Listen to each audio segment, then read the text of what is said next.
Right, so this is going to be another movie review. This one's called Tales from the Crypt, 1972. This is going to be another Adrian mention. I'm giving it 5 out of 5 stars. I love this flick. I posted the movie in the trailer in the description box. If you want to see the trailer, you got to expand it. Description box down. Dang it. All right. Tales from the Crypt is a 1972 British anthology horror film. Yes. Kind of like Creep Show. Watched it on Newcastle After Dark, broadcasting from Newcastle, Pennsylvania. That's where my link goes. If you want to see two guys commenting on Tales from the Crypt, they've got some pretty good humor going while drinking beers and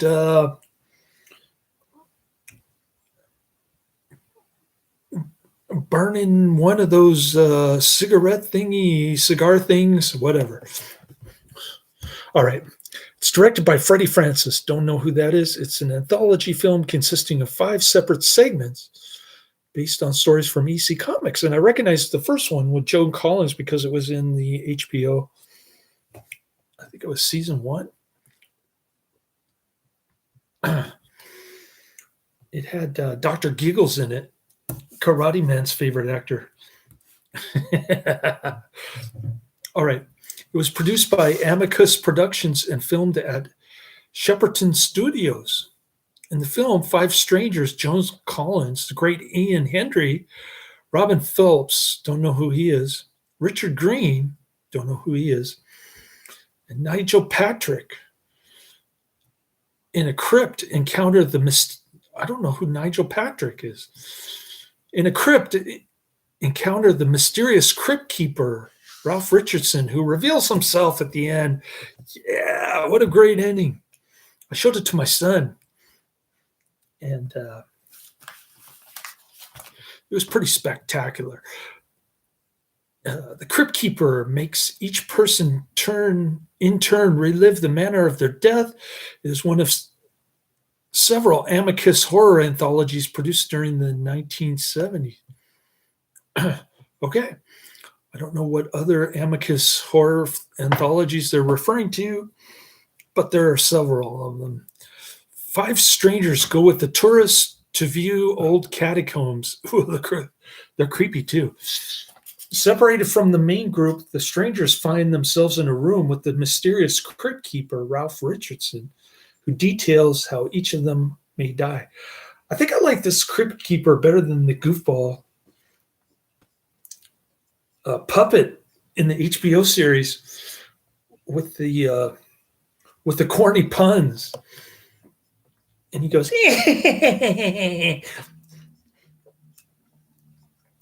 I think I like Ralph Richardson better, actually. And I like the first episode all through the house better than the HBO version. Taken from the Vault of Horror number 35, February to March 1954. Ooh, I'd like to have a copy of that. I wonder how much it's worth. Maybe I'll start collecting these one day. Joan Collins kills her husband Richard Martin body on Christmas Eve. A much younger Joan Collins. She's about 30 years younger, it looks like. She prepares to hide his body, but here's a radio announcement of a homicidal maniac, Oliver McGreevy, on the loose.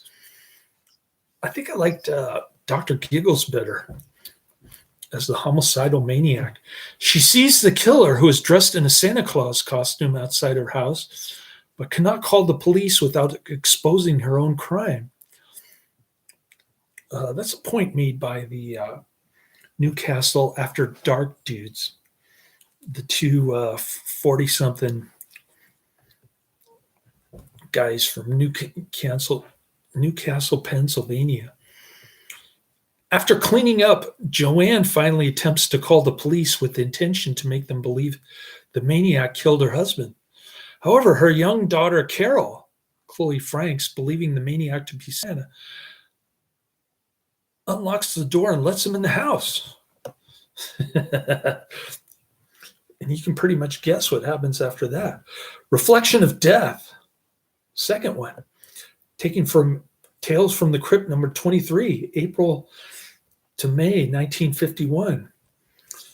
Carl Maitland, played by the great Ian Hendry, abandons his family to be with his secretary, Susan Blake, Angela Grant. Oh, he's kind of like a King Henry VIII. He likes a little side business. After they drive off together, they are involved in a car accident. He wakes up having been thrown clear of the wrecked and burned car, and he attempts to hitchhike home, but everyone he meets reacts with horror upon seeing him. Well, yeah, he's got a ghoul face going. Arriving at his house, he sees his wife, Susan Denny, with another man. He knocks on the door, but she screams and she slams the door. He then goes to see Susan, only to find that she is blind from the accident. She says that Carol died 2 years ago in the crash. Carl, excuse me. Did I say Carol? I meant Carl. Ian Hendry died 2 years ago in the crash. Glancing at a reflective tabletop, he sees he has a face of rotting corpse and screams in horror. All right. You can't really guess the ending to that one, but I'm not going to mention it. Anyway.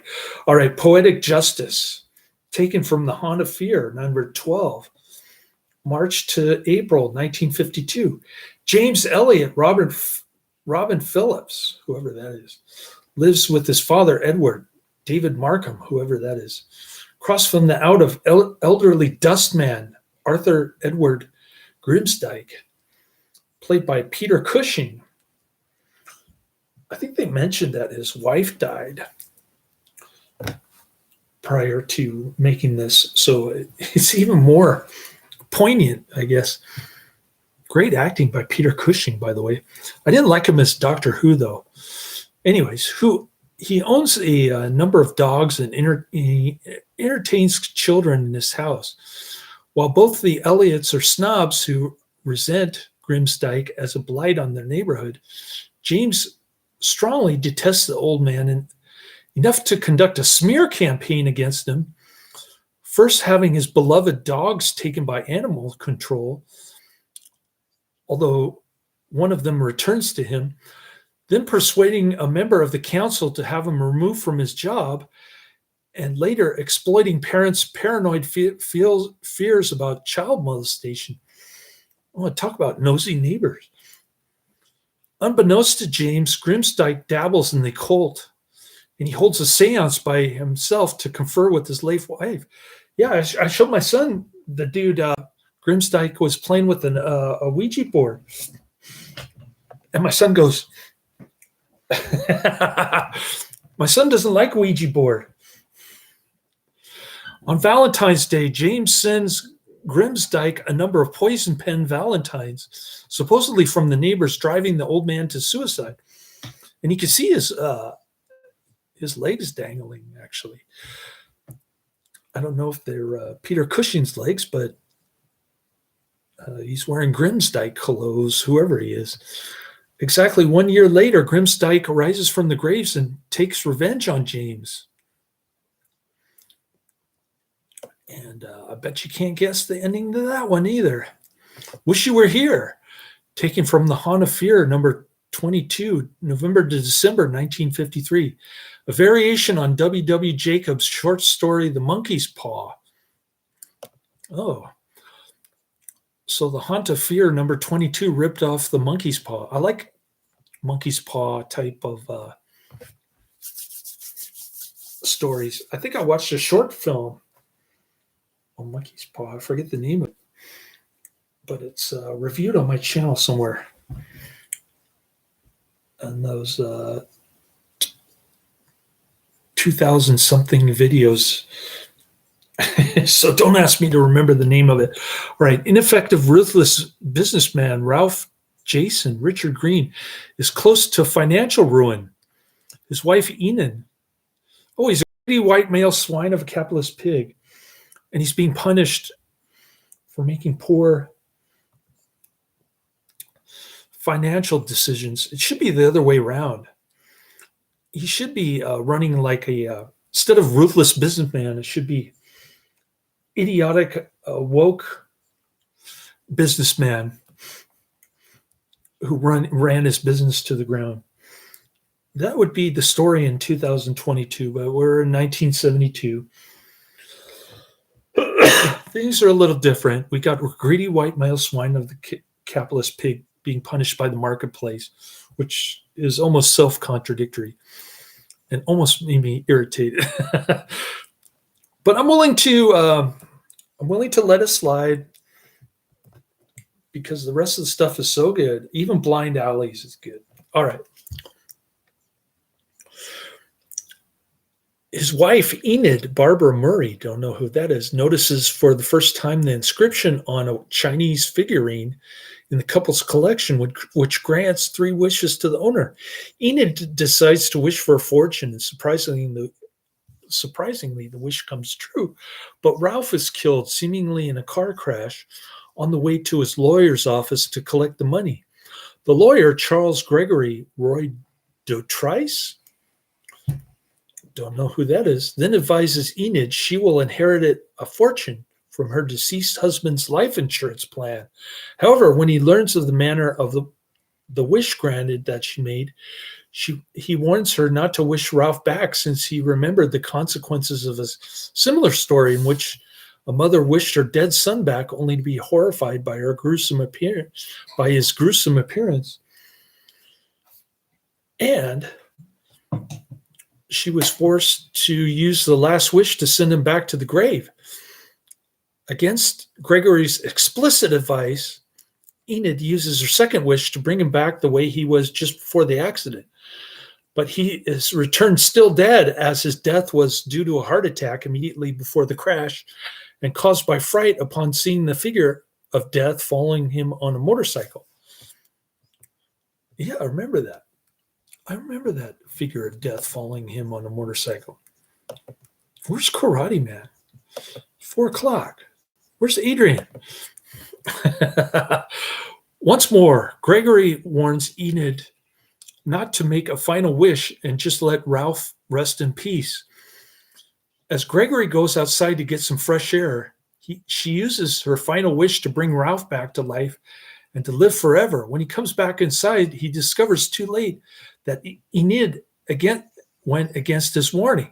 Gregory points out to her that Ralph was embalmed and he's suffering from the fluids of the embalming liquid. Enid tries to kill Ralph to end his pain, but because she wished for him to live forever, he cannot be killed. He's just being dismembered while he's still alive. Oh,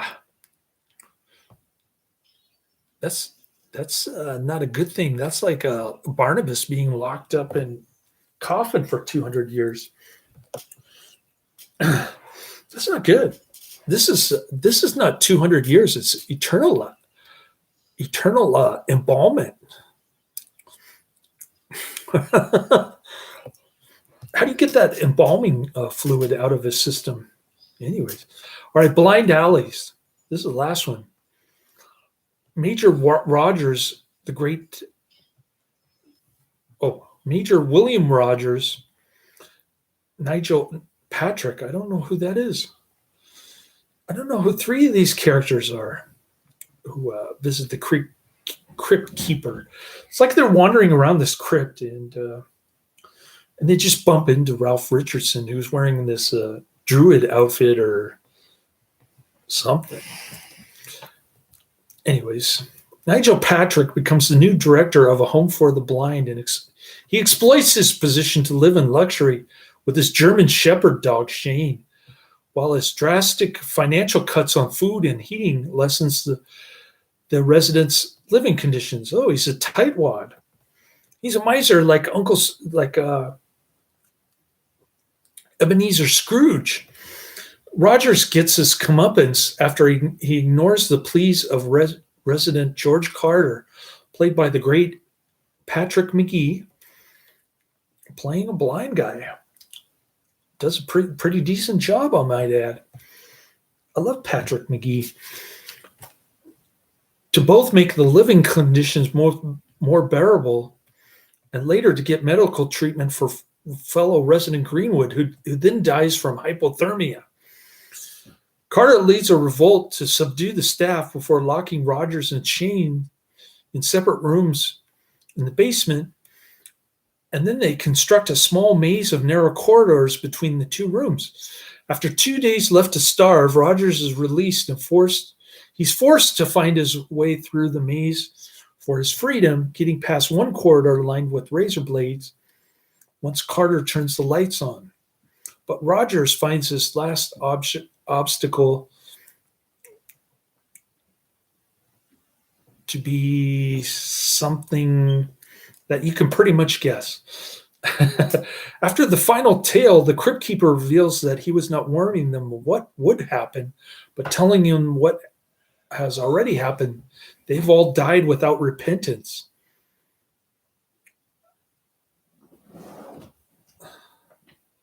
There's one clue to this twist in that Joan Collins' character is wearing the brooch her husband had given her for Christmas just before she had killed them. The door to hell opens, and Joanne, Carl, James, Ralph, and Major Rogers all enter. Ralph enters first and is seen falling down into the fiery abyss. Yeah, that was the part where I said, "You're going to burn in hell," and I showed my son. Cool.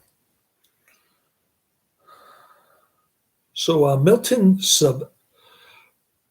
Saboski of Amicus Productions had long been a fan of EC Comics, Tales from the Crypt, and he eventually persuaded his partner Max Rosenberg to buy the rights. The copyright owner, William Gaines, insisted on script approval. The budget of £170,000 was higher than usual for an Amicus production, and it was partly funded by American International Pictures. Oh, it's an AIP flick. Why didn't I see it on the AIP list? Peter Cushing was originally offered the part played by Richard Green, but he wanted to try something different, and he played the elderly Grimsdyke instead. Filming started on September 13, 1971, and finished in 1972. Film was released on VHS by Prism Entertainment Corp. in 1985, then by Star Maker Home Video in 1989, and finally by 20th Century Fox Home Entertainment under their Selections label in 1998. It did not receive a VHS release in its native England, as it was declared a video nasty. Really? This film? Why? And it was banned from receiving a video release as a result. Was released on DVD in UK on June 28th, 2010. Received its first Blu-ray release from Shock Records distribution in Australia on November 2nd, 2011. Maybe Adrian has the Blu-ray. The film paired with another Amicus anthology, The Vault of Horror. Oh, there's the second one. I'm going to look for The Vault of Horror on Netflix and YouTube, ladies and gentlemen. Gentlemen and gentlemen. That was released on the double feature DVD on September 11, 2007. Shout Factory released the same double feature on Blu-ray on December 2nd, 2014. So I'm going to look for The Vault of Horror now.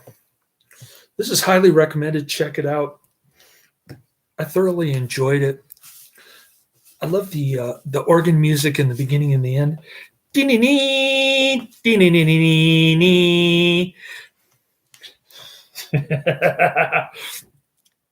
know that music. You've heard it before. That's what happens when you enter hell. You hear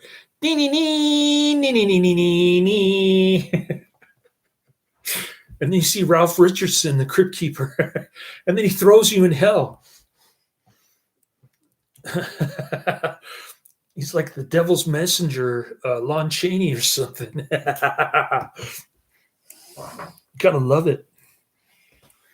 We like We like these kind of horror anthology. I'm gonna look for the Vault of Horror later.